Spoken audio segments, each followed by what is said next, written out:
COVID-19 means 2020 will be remembered for one thing. Why are they coming antagonising us? But alongside the pandemic, there have been cultural clashes and rumbling debates about identity. And with the summer heat and people landing on British beaches in dinghies, a perennial issue that slipped out of public consciousness has, among all that turbulence, come back: asylum and immigration. Boris, you're not listening. Priti Patel, you're not listening. Now is the call out to the patriots of this country. If our border force and our government can't protect this border, then the people must. At the moment, it is not seen as a top 3 issue. Immigration is way down the list. But if it moves up the list and voters are saying the government is managing it badly, that's that potent cocktail. The public have been treated like idiots. Oh well, we'll ignore it, let it carry on, let it carry on, let it carry on. But it's getting worse and worse and worse, and I really do fear going forward this is going to cause some major civil uprising. I wouldn't be the least bit surprised. For many, Dover is a visual symbol, not just of our borders, but of Englishness itself, of empire and of wars fought to protect the country from invasion. And it's here, in Dover, that for some, the battle to protect English borders and identity still goes on today. Anti-immigration protesters gathered in Dover earlier this month. A massive police presence and a turnout nowhere near the thousands promised by the organisers, but real anger. Varied views here too. In the shadow of cliffs that in World War II were the last glimpse of home for pilots leaving to take on Nazi Germany. Among the crowd, one woman wears a T-shirt emblazoned with a swastika. There's a clear and visceral backlash to the summer's Black Lives Matter demonstrations too. Bend the knee! Bend the knee, go on! There's a black man over there, bend the knee! That's all your good for, is bending down. On the demo, we met David Moreland, a former UKIP parliamentary candidate and party spokesman. He's got long expressed anti-Muslim and anti-immigration views. I'm here representing a large number of the country, standing up against what I consider to be illegal migration in mass formation into the UK. The political elites at the moment are doing absolutely nothing to stop our country being, and it is an invasion. We are being invaded. I mean, there are some people here who should be entitled to come over, and I fully agree with that, but the bulk of them have got no right to be here, and we're doing nothing to remove them or stop them. Anger at a perceived loss of national identity at immigration are nothing new. But this summer has seen a huge rise in the number of people arriving on this coastline by dinghy. In the last 3 months, 4,600 people made the crossing. In the whole of 2019, that number was 1,800. There's no need to run off. There's no need to do that. Asylum seekers, once processed by officials, are placed in hotels and hostels temporarily. Every single one of these doors is housing asylum seekers.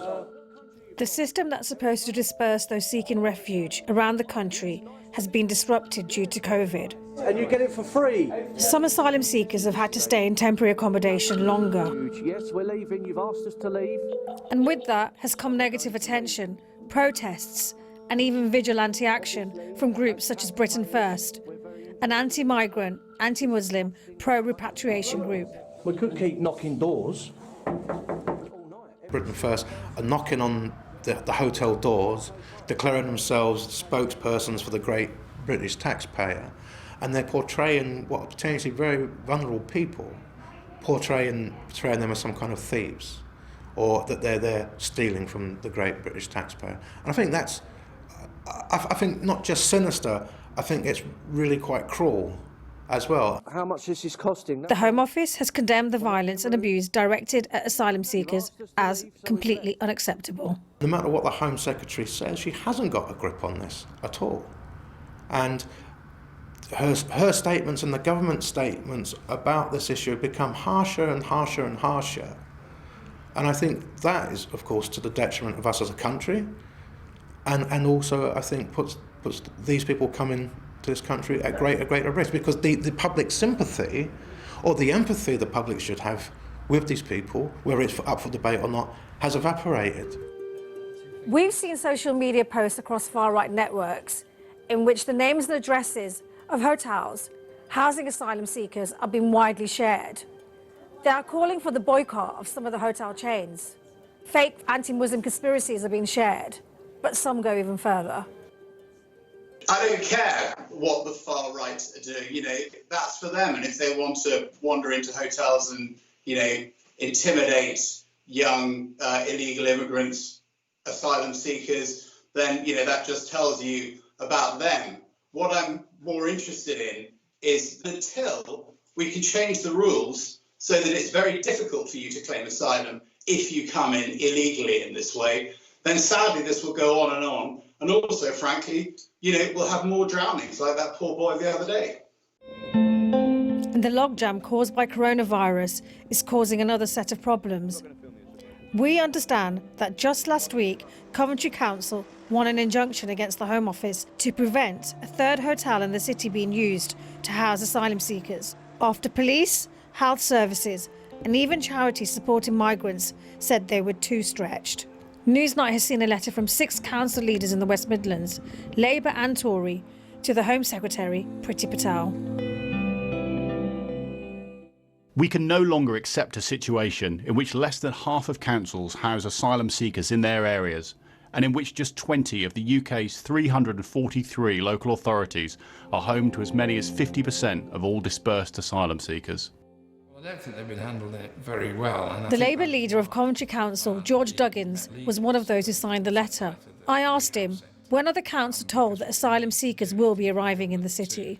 Well, sometimes when they arrive, it is as often as you know, as late as that when they arrived, and it's often after the fact.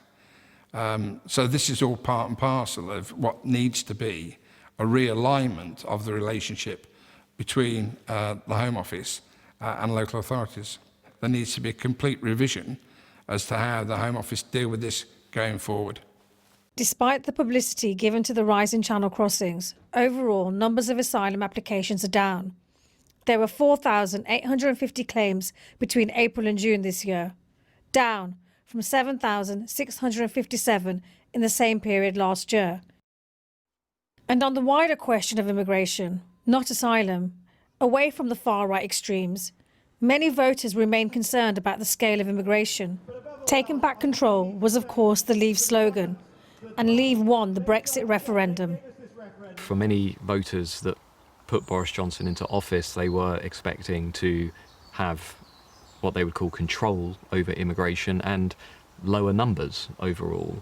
And what we've seen with the latest data on net migration is that we're running at a net migration level of around 312,000 per year, which is actually not far off the peak of around 330,000 before the referendum. And I think probably over time, some Leave voters, some Boris Johnson voters, some Conservative voters will start to say, actually, does this government have a grip of immigration?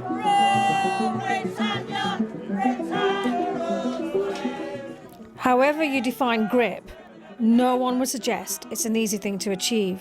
Those shouting loudest and angriest will always be there. Massing on Dover is nothing new for the far right.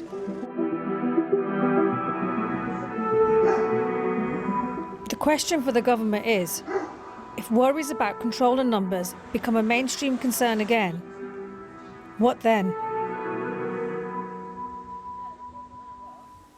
Yasminara Khan there. Well, we did ask the Home Office for an interview, but nobody was available. In a statement, the Home Office said the UK has a statutory obligation to provide destitute asylum seekers with accommodation and support whilst their asylum application is considered. Asylum seekers are housed where appropriate accommodations available. We're encouraging more local authorities to help. We take the well-being of asylum seekers extremely seriously. Any abuse is completely unacceptable.